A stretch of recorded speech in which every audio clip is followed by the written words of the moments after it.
আমাদের মতো মানুষদেরকে নির্ভীক নামে ডাকা হয়, আমাদেরকে ব্লাডি সিটিজেন নামে ডাকা হয়।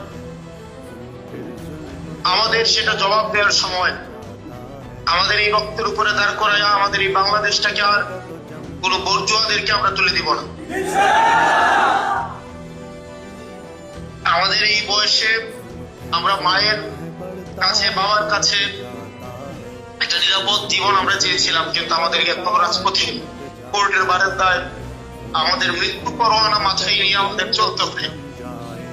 আমরা ঘর থেকে বের হইলে আমরা জানি না আবার নিরাপদে ফিরবো কিনা, আমরা জানি না যে আমাদের জীবন নিয়ে আর বাসায় ফিরবো কিনা।